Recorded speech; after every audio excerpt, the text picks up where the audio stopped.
Thank you, Diane, for that introduction. I appreciate all of you being here this morning.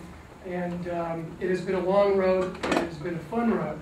And I'm very excited this morning to present the findings from the research that we've been doing the last couple of years on the Goldstein Peak Formation.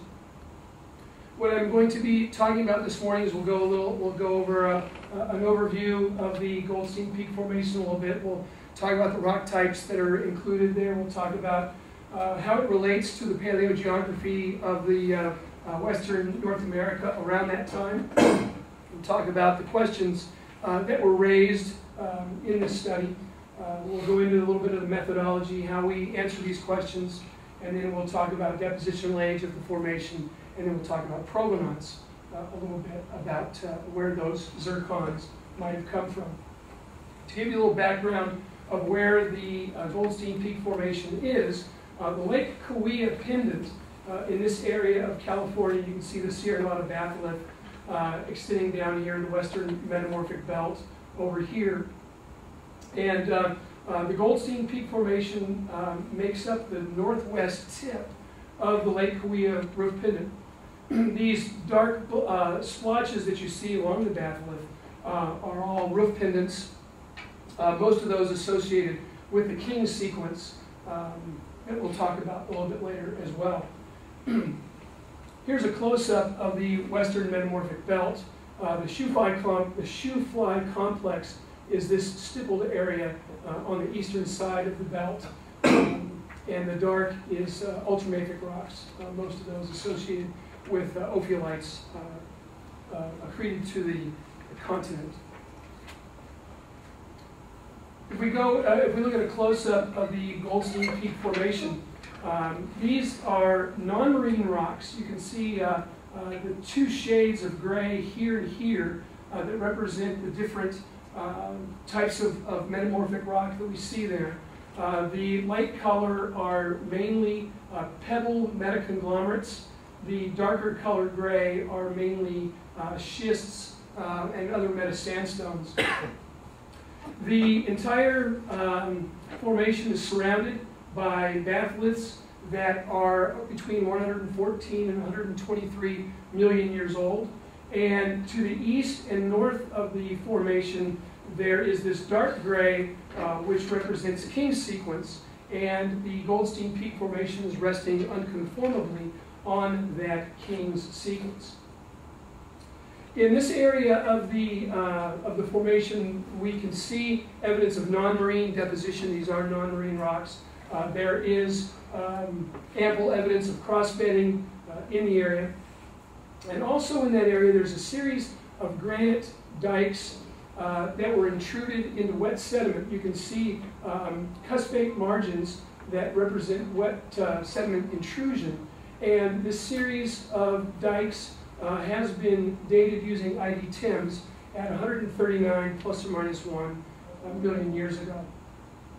Diane and Jason Saliki did that work some time ago. So again, these are non-marine rocks, and this age is very unique, and we'll talk about that uniqueness a little bit later.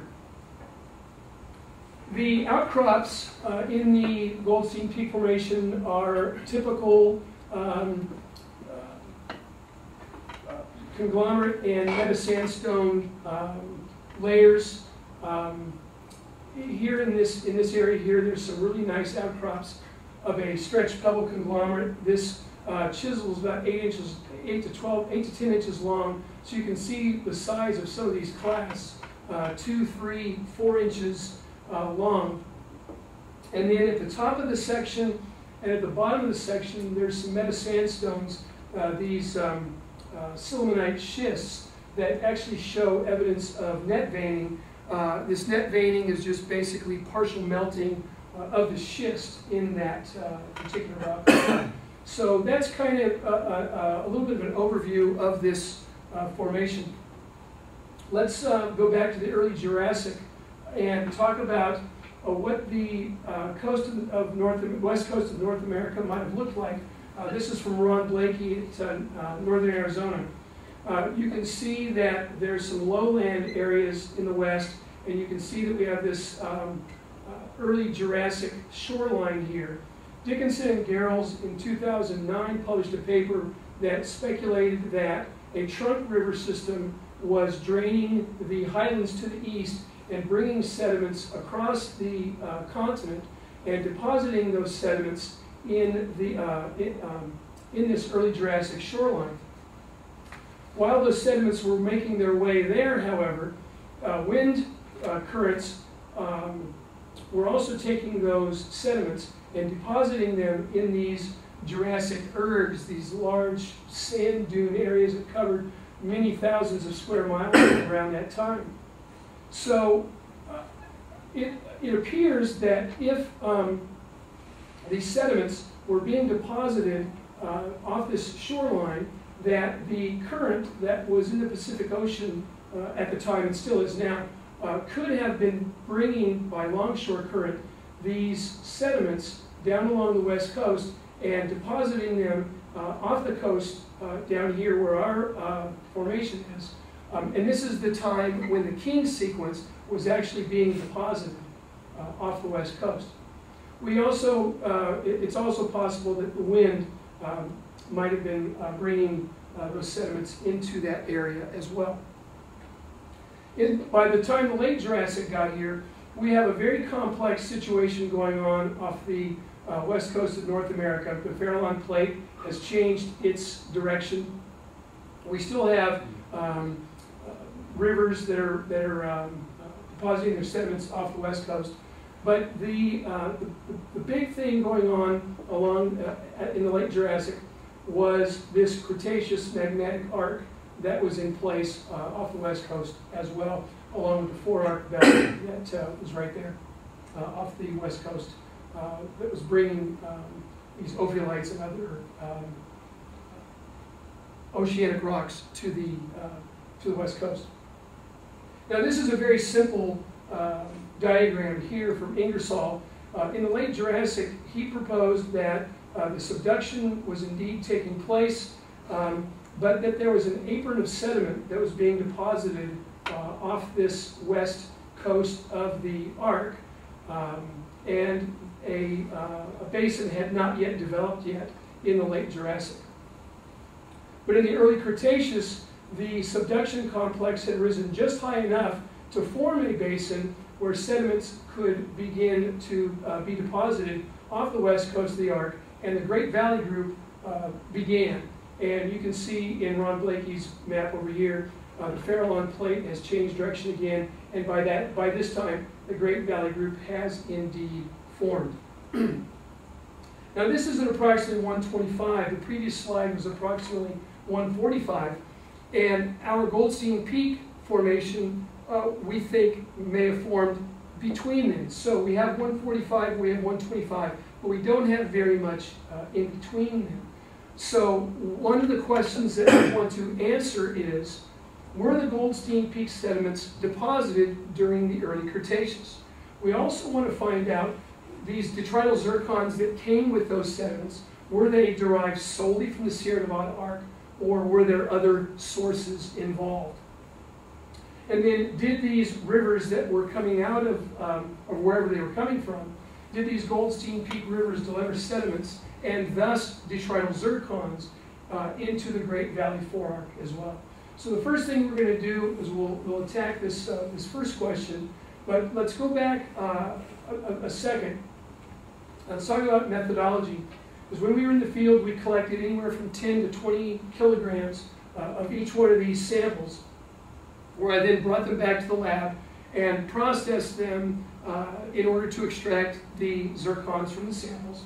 After I extracted the zircons, I then sent them to Lasercron in Tucson, the Lasercron Center at the University of Arizona in Tucson, where they were then mounted on a 1-inch epoxy plug and then ground to about 1/2 of their thickness. Once they were ground down, they were then photographed so that we could have a little roadmap for when we actually put them into the laser ablation multi-collector inductively coupled plasma mass spectrometer. Okay, that's a mouthful. The laser that was actually ablating the material is this tube right here at the top of the machine. And you can see me handling the sample there. Once the laser was fired into the zircon, it would volatilize the zircon, then taking that material into the plasma, the argon plasma behind me on the other side there, where it was then ionized. These ionized particles were then taken into the multi-collectors with a helium carrier gas. And once they were then taken into these collectors, ratios were then measured of all the different isotopes, the uranium and lead isotopes that are in these zircons. You can see these pits in these zircons. Those are about 35 microns across. So once we got these ratios out of the mass spec, we then plotted those ratios on a concordia. This is a representative concordia of that sample that we saw in the previous slide. When a zircon is formed, we can put that zircon right here on this concordia diagram, and if the environment is a closed system environment, then we can expect that over time the ratio of 206 lead to 238 uranium and the ratio of 207 lead to 235 uranium will stay along this concordia. However, we know that in a perfect world it doesn't necessarily work like that, and so as the zircon gets older and as certain behaviors present themselves, the zircons can actually fall off of this concordia. They become discordant. And when we go through this concordia, if we find any zircons that are 20% discordant or more, they are discarded, and we can't use those agents. Once we get all of those concordant zircons, we then put it in table format. And what I look for, or what I need, are these best age numbers. So these numbers in yellow are the numbers that I need. Those are the ones I'm looking for. Each row on this table, by the way, is one single zircon grain that was fired in the mass spec. It's interesting. This is the first sample that I did, and you can see the very first zircon that I shot with the laser turned out to be about 1.5 billion years old. But then five zircons later, I had one at 143. So kind of interesting when you look at these numbers. So again, these are the numbers that I look for. These are the numbers that I like. These are the numbers that I crave. Because what I do with those numbers is I can determine the depositional age of the rock from whence it was derived. So if we think about a basin, a sedimentary basin, here's we'll call this the Goldstein Peak Basin, and here's our upper level upper layer of sedimentary of sediments. Some volcanic activity in the background. So Brandon, here you go. Here's your volcanoes. So the symbols in the sedimentary layer represent zircons. The numbers inside them are their age. It's understood that the youngest zircon is also the depositional age of that sedimentary layer. If we have a 135 million year old zircon, the sedimentary layer can't be 136 million years old. So the youngest zircon is basically the depositional age. The problem with using one zircon, though, is that one zircon may have some lead loss or some open state behavior that could disrupt that age a little bit. So we take the youngest 3 zircons, we take the weighted mean of those 3 youngest zircons that are within a 2 sigma of each other. So in these age curves, the left-hand side of those curves would represent the depositional age of that sedimentary layer. So what I then did is I took the 7 samples of rock that we were able to get zircons out of, and I put the ages on a graph. The blue bars represent the age plus error of the 3 youngest zircons of that layer.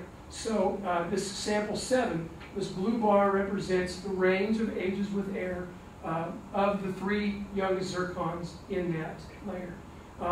The black line across the middle represents a weighted mean of that entire package of sediments, if those sediments had been deposited at the same time. But we have, you can see the rough section. This is the top of the section. This is the bottom section. So obviously this would have been our first layer that was deposited. So if the entire package was deposited at the same time, then the weighted mean gives us an average of 135.7 plus or minus 4.2 million years old. But we had that granite dike that we saw earlier. That granite dike presents a little bit of a problem. Not really, because it actually helps us. That problem helps us. And that's because for a dike to cut through sediments, as we know, the sediments have to be there already. So if this granite dike is dated 139 plus or minus 1, that means the youngest age that it could be is 138 million years old. The entire package of Goldstein Peak sediments has an oldest possible age of 144. You can see this red bar, or this red shaded area, gives us a range of from 123 to almost 144.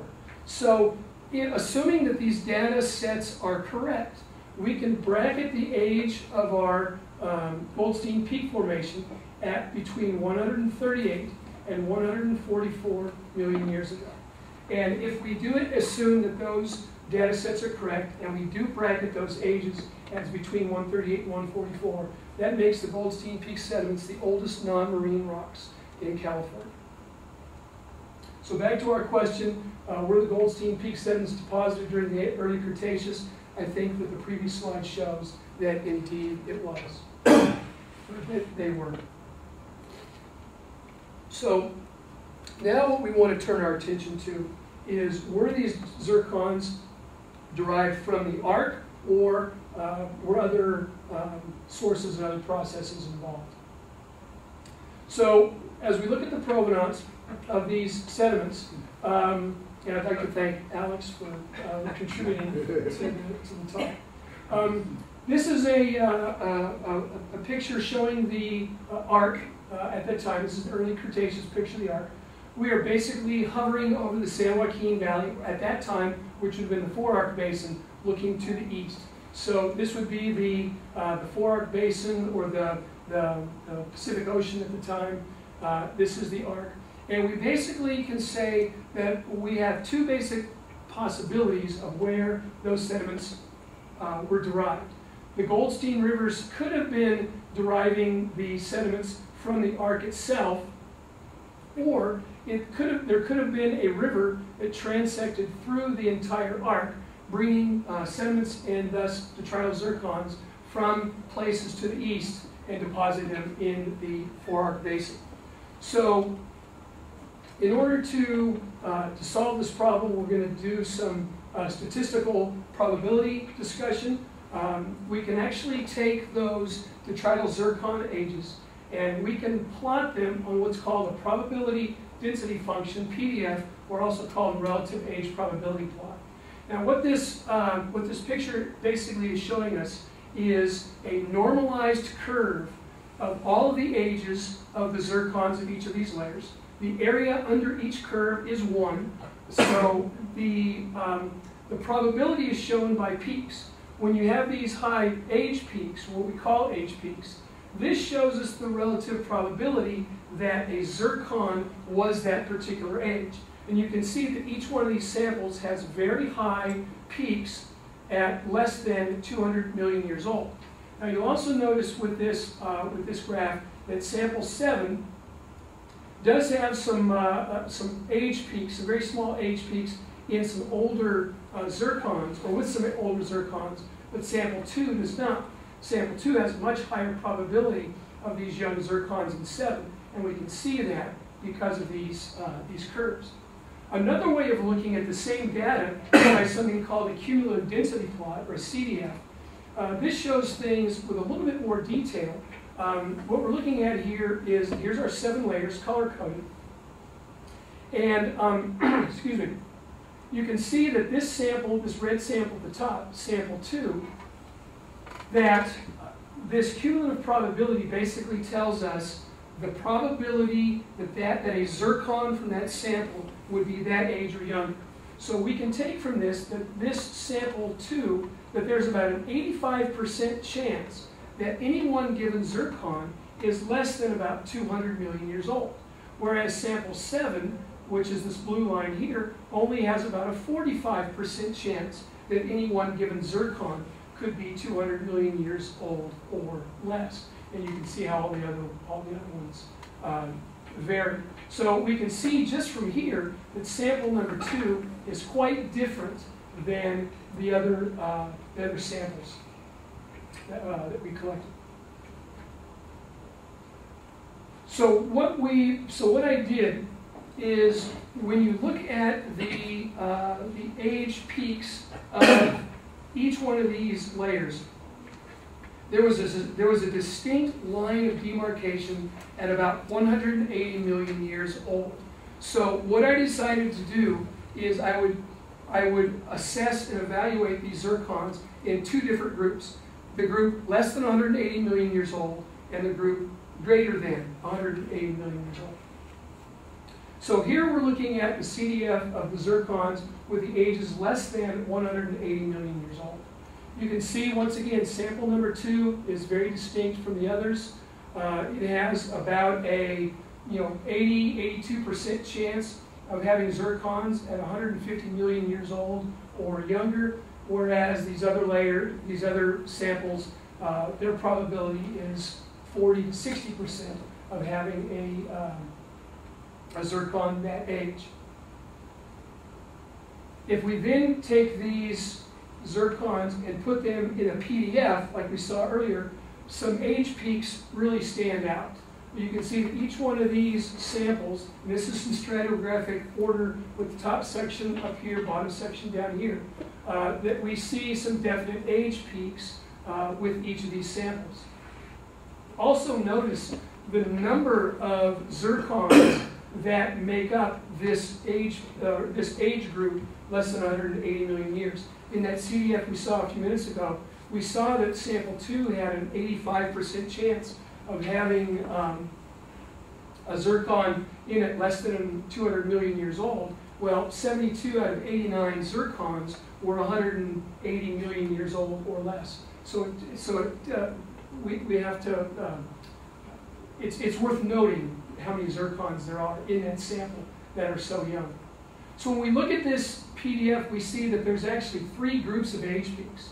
And the age peaks on this chart correlate to certain plutonic episodes in the Sierra Nevada basin. For example, this age peak in the low 160s corresponds to the Mill Creek complex, which is found in this general area here.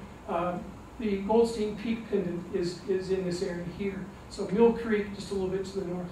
There's also an age peak at between 148 and 152, which corresponds to plutonic episodes, including the Guadalupe Igneous Complex, GIC right here, the Owens Mountain complex in this general area here, and the Independence Dike Swarm to the east.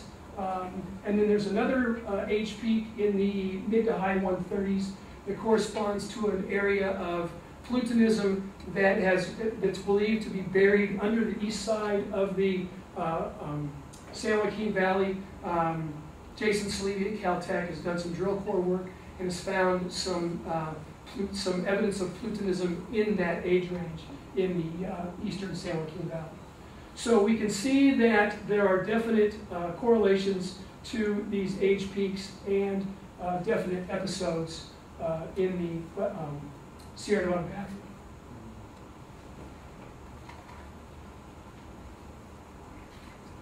So now let's turn our attention to the zircons that are greater than 180 million years old. We see something a little bit different here. Earlier, sample 2 was this sample that was quite different. In this CDF, it's sample 3 that shows quite a difference. In fact, there's only a 40% chance that a particular zircon is 1,000 million years old or 1 billion years old or younger.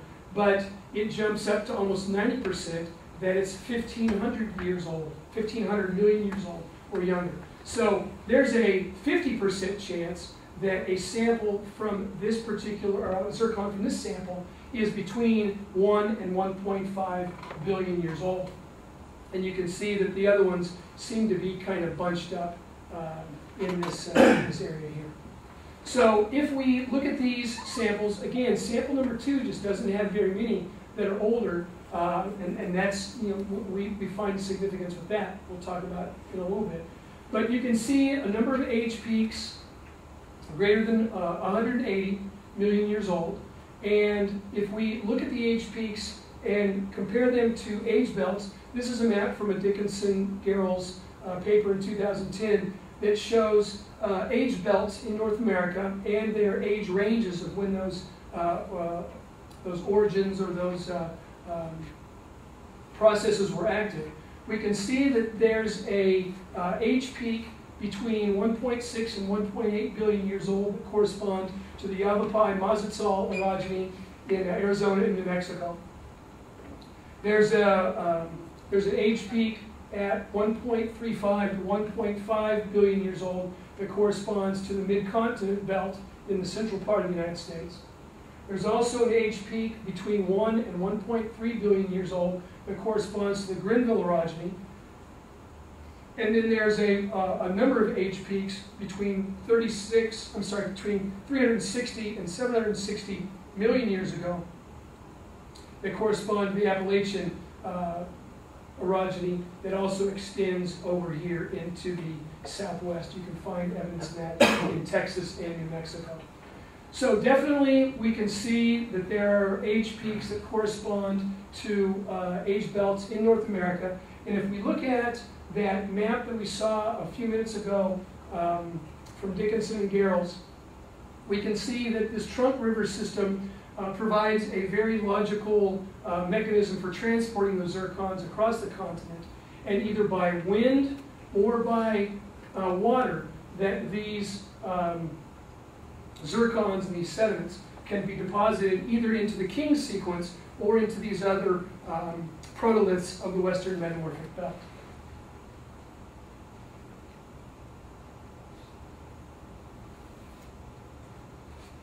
Sorry for the little lag. Send your cards and letters to Microsoft.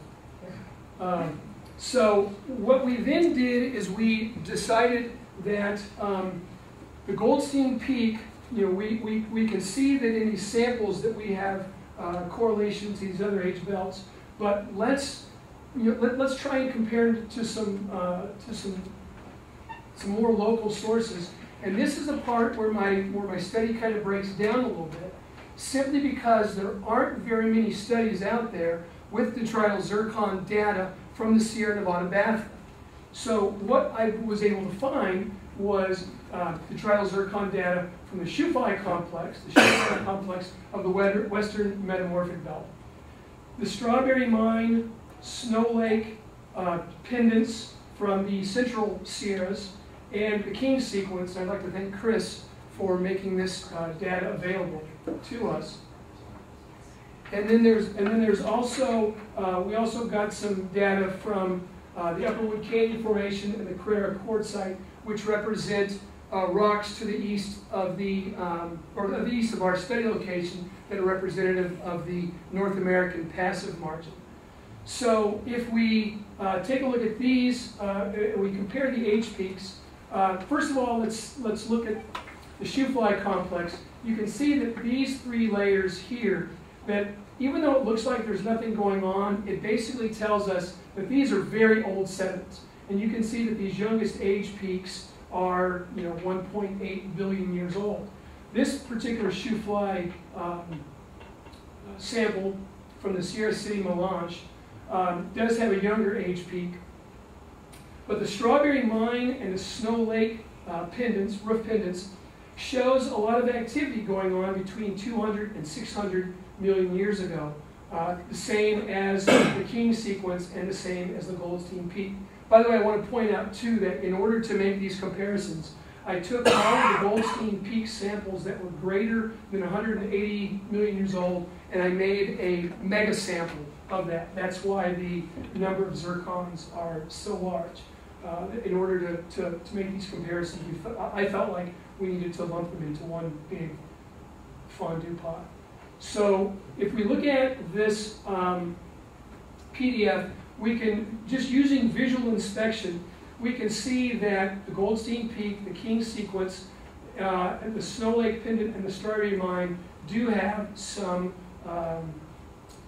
visual correlation. Visual inspection shows some potential correlation.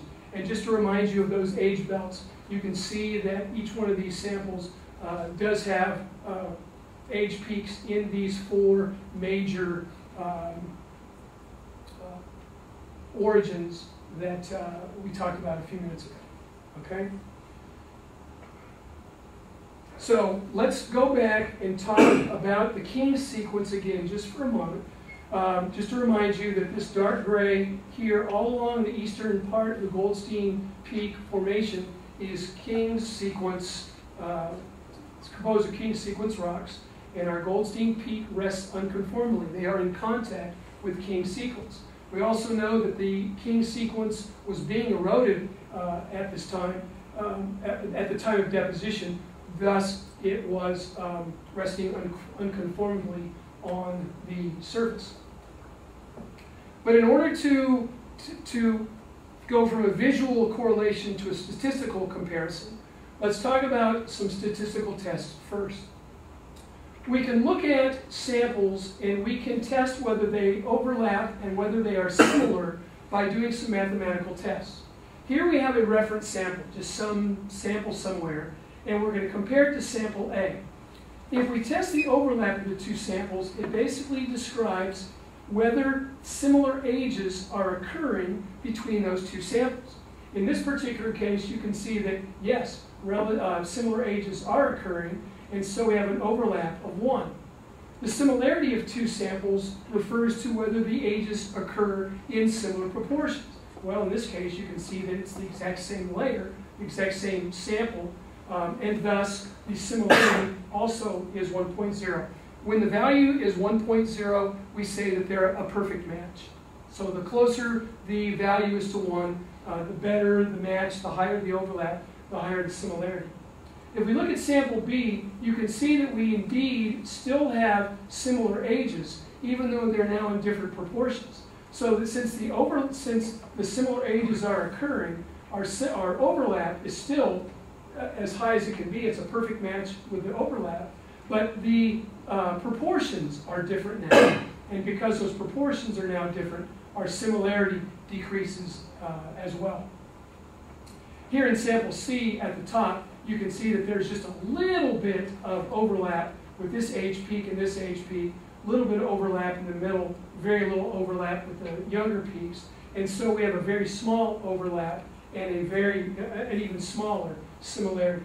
So what we can take from this is that as our overlap and similarity increases, the more we can propose or postulate that there's some sort of correlation between the samples.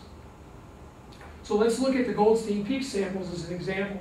Here's the 7 Goldstein Peak samples that I tested. And you can see that there are some very high numbers, some very high overlap numbers, but all the numbers are greater than 0.5. So we do have a lot of overlap with all of these Goldstein Peak samples. If we look at the similarity numbers, we see similarity numbers, even higher in some instances. So basically, that tells us that these 7 Goldstein Peak layers do have some relationship to each other. We can say that these different mixtures were accumulated and in different proportions became these layers. There's another statistical test that I'd like to talk about called the Kolmogorov-Smirnov test, or the KS test.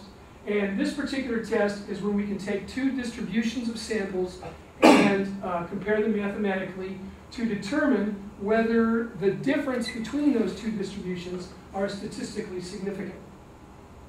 So let's say that we have a formation. It's called the Mike Martin Formation, and we have an infinite number of zircons in that particular formation. We know everything that there is to know about the zircons in that particular formation.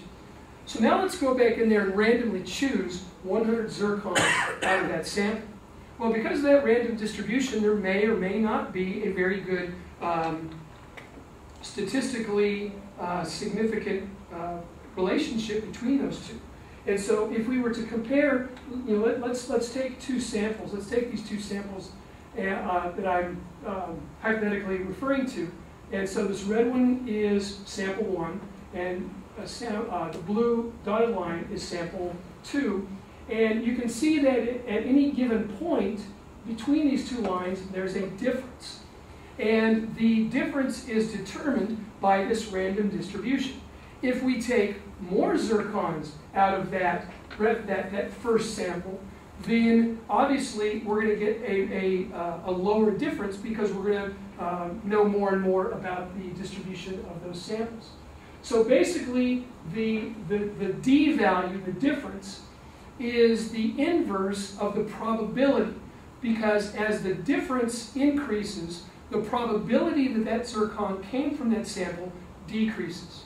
And inversely, if the difference decreases, the probability increases that that zircon came from that sample. So all of the D values in this comparison are combined into this p-value, which is a reciprocal value, which compares those two distributions. So in essence, what we can basically say is that if that p is high, if the probability is high, which means we have low D values, it is unlikely that they are from different populations. If the p-value, this probability, is low, it means the difference is high. It's likely that the two samples are from different populations. And the number that we look for is 0.05. If the Ks value is greater than 0.05, then there's a 95% certainty that they are not statistically different. In other words, the higher the number, the more likely that those two samples are from the same source. So if we look at the Goldstein Peak samples, doing a Ks test with all 7 of those samples, we can see that sample number 2, first of all, the yellow boxes represent any value greater than 0.05, which means that there is some statistical significance between those two layers. But you can see that sample number 2 has very, very low Ks values when compared to the other samples. But when you look at these other values, you can see that there are some really high numbers as well. For example, number 7 and number 8 has a very high value. Number 12 and number 13 has an almost as high value as you can get. So what I was able to deduce from this is that there's actually 4 subsets here. We can actually divide these Goldstein Peak samples into 4 subsets. The first subset is sample 7 and 8, which has a very high Ks value. Sample 8 and 9, which has a very high Ks value. 7 and 9 has a very high Ks value, obviously not as high as the others, but high enough that we can ascertain that samples 7, 8, and 9 are their own subset. We can also see that 12 and 13, like I showed you earlier, has this incredibly high Ks value, and so I decided to put 12 and 13 as its own subset as well. Sample number 2, because the values are so incredibly low compared to everything else, is its own subset. And then sample 3, which has a number of intermediate values, still statistically significant, but not high enough to be lumped with those other ones, makes a 4th subset. So what might this be telling me? Well, it might be telling me that in this Goldstein Peak basin, where these sediments are being deposited, that different zircons in different proportions are being deposited in that basin. You can see by this diagram that this middle layer here is containing all 4 colors of these 4 different source regions.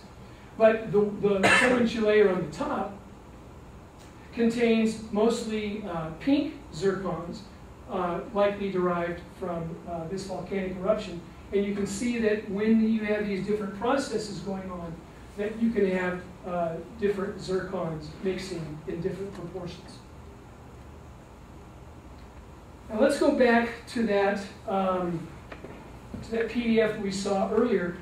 This is just a screenshot comparing, just a close-up screenshot of the Goldstein Peak mega sample and Chris's CV110 sample from the King sequence. If we just do an overlap similarity and KS test between the mega sample and Chris's sample, we can see that we have very high overlap and similarity. Well, we can kind of ascertain that just by looking at the curves. The KS value is very low. We have a very low KS value when just looking at those 2 layers. So I decided, well, let's look at these 4 Goldstein Peak formation subsets, because if we look at it from subset, we might get a little bit more detail. We might be able to make a better decision. So sample 7, 8, and 9, when compared to the King sequence, gives us a very high overlap compared to the other values. Well, sample 3 also gives us a very high overlap as well. Sample 7, 8, 9 also gives us a very high similarity to the King sequence sample. Well, sample 3 also gives us a very high similarity. But when we do the KS test between sample 7, 8, 9, or subset 7, 8, 9, and the King sequence, there's a very, very small KS value. But when we look at sample 3 by itself, we have a very high KS value, which basically, I think it's likely that the zircons that were deposited in that layer that made up sample 3 were likely derived from the King sequence. And so when we ask ourselves this question, were they zircons derived solely from the arc or other sources involved, I believe that the evidence that we have shows that the zircons were derived from the arc and the surrounding wall rocks. So now let's briefly look at the Goldstein Peak rivers and talk about the relationship to the Great Valley Forearc. Here's a little diagram of how the Goldstein Peak formation kind of relates to the Great Valley Group. So here's that Forearc Basin and the Great Valley Group being deposited.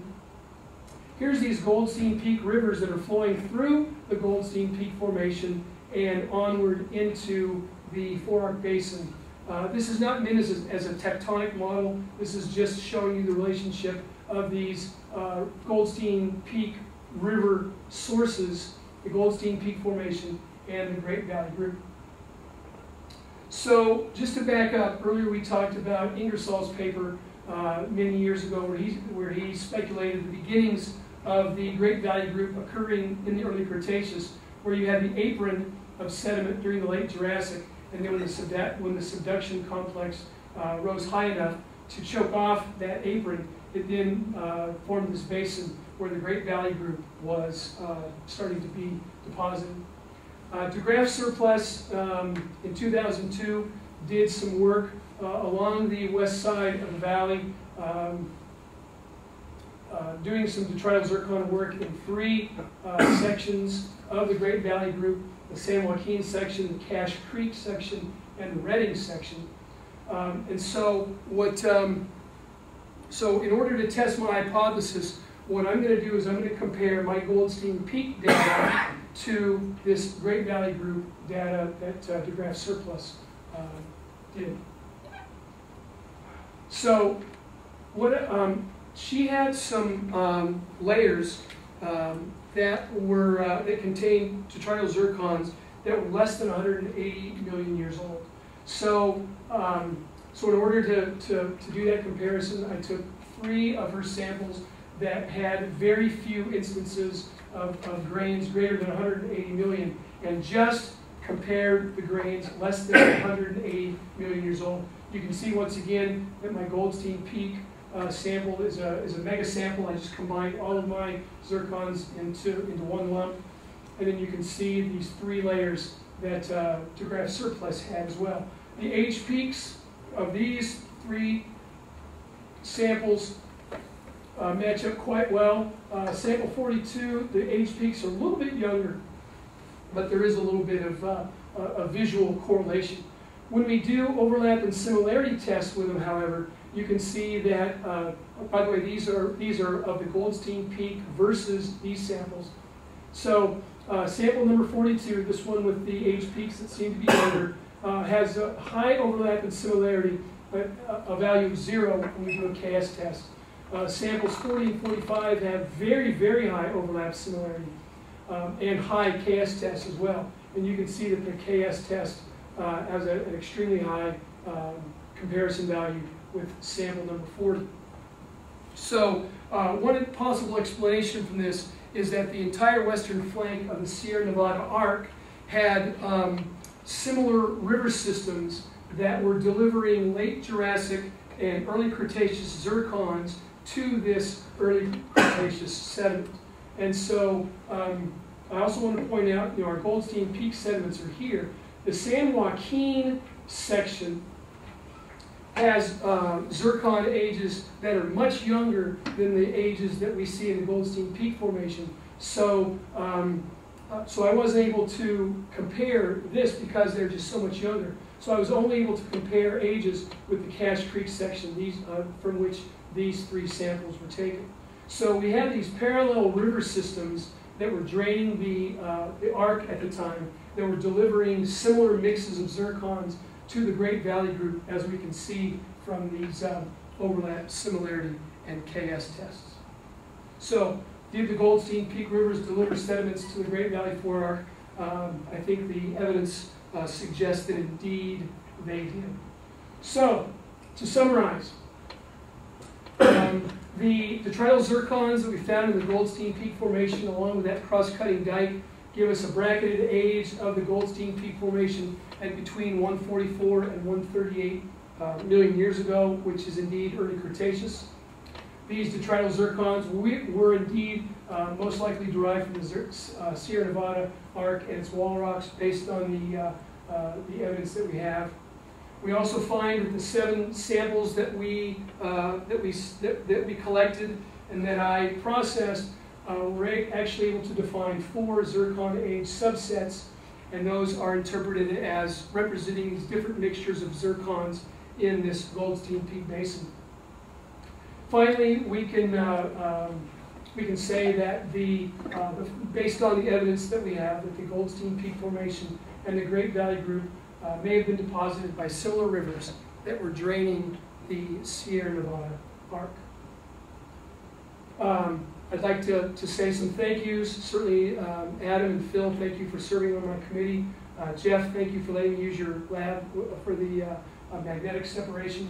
The staff here in the Geology department, and my colleagues, my students, both my undergrad colleagues and my graduate colleagues, thank you for all the work that you've done. And I guess that there's some undergrads that are going to be collecting some samples that are going to test against the Goldstein Peak Formation. So I'm anxious to hear how they do on that. The project was made possible by a grant from the American Chemical Society. And then I'd also like to thank my friend Richard from Porterville College.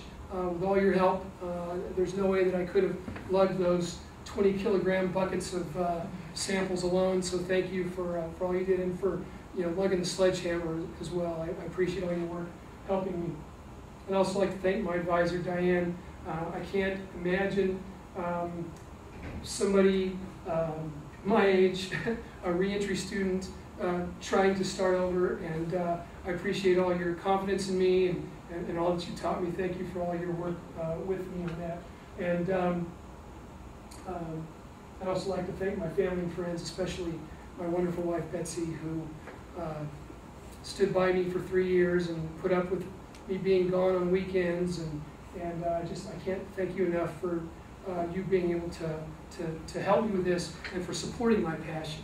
I love you for that. Thank you. And with that, thank you for attending. I appreciate it. Thank you.